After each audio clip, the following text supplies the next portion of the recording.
Black Falcon, White Panther, episode 2. Now, this episode was pretty funny, but it also, dropped some nice little bombs on us. Before we start, don't forget to like, share, and subscribe, and hit the bell button so you can get notifications. Don't forget to follow Bearded Blurred on Twitch, Instagram, Twitter, and Facebook. All right, let's go.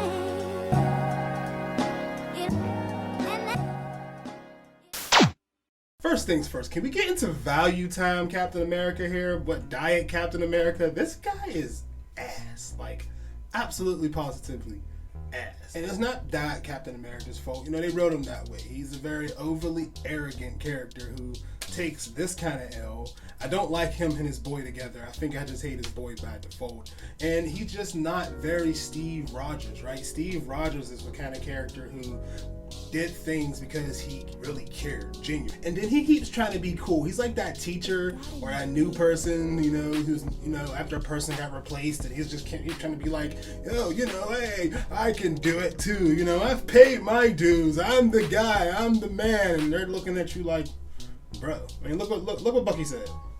Just because you carry that shield, it doesn't mean you're Captain America. Exactly. You'll never be Steve. Which brings me to my other point. See, it's weird that, both that this guy is Captain America, but both Bucky and Falcon, they both took up the mantle at some point. But I do also understand Sam's, how he's apprehensive to take the role. He doesn't feel like it's right because he is right. It is a symbol. And it's weird that they're trying to replace him because it's like, y'all went 100 years without having a Captain America. And now you're pressed to have this symbol.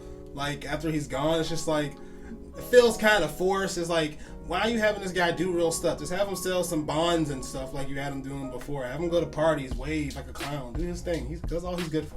At first, I didn't like this, but then I started thinking about it. I appreciate how they're showing the rift that Steve essentially is causing between Sam and Barnes. And it's not really intentionally. Sam didn't feel like it was right for him to take up the role. And Barnes looks at it like, well, Steve chose you to take up this role. And if you didn't want to take it, you're not enough for it, then was he wrong about me? Was I enough? Was I enough? And I understand how Barnes feels. But Barnes got to work through that, the therapy. It's not about them. It's about you, man. You gotta work through that. And speaking of Captain America, they dropped a bomb by letting us know about Isaiah Bradley, which was dope because now you get to actually see about the first Captain America and how it was similar to the Tuskegee experiments, man. It was like they really took black people in the military and they literally made them into super soldiers, and a lot of them died. And you can see some of them came out right, some of them didn't. It was crazy. It was a whole situation. It was a whole government cover up. It was wild. But moving on. Now, the only reason I know about Isaiah Bradley is because of his grandson, Patriot. And I read about Patriot in this Young Avengers comic, and I'm curious. I see his grandson here. I'm curious if it's the same grandson or a nephew. I'm hoping it's him because that'd be really cool if we get to see Patriot come in later on, because he steals his grandfather's super serum and stuff, and it's super soldier serum and stuff, and it's really crazy. So I'm really hoping that we get to see another black character on screen kick ass aside from Sam Wilson and we got in WandaVision. That'd be so dope. Really hope. And we got a glimpse more into, the villains behind the mask, what's going on. They're clearly a network of people, these flag smashers, I'm curious of what the other motivations behind them and what else they have. They have access to super soldier serum, so there has to be something, right? But I hope their motivations is more than, oh my God, before the blip. I'm hoping that's just these soldiers on the ground, motivations, and there's actually something bigger planned, because this can't be it. I would be upset. Y'all just upset because people are back and alive. That's what y'all upset about? Come on, man, y'all tripping.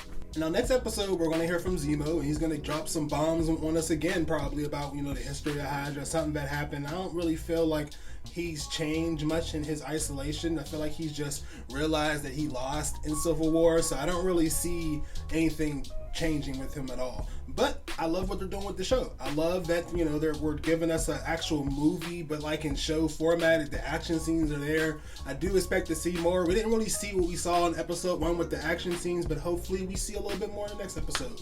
So what do you think is going to happen in the next episode of Black Falcon and White Panther? Do you think Diet Captain America is going to actually show his stuff and actually show that he earned it? Or do you think that he's just going to keep failing? Do you think that Zemo's going to give us some real hot information?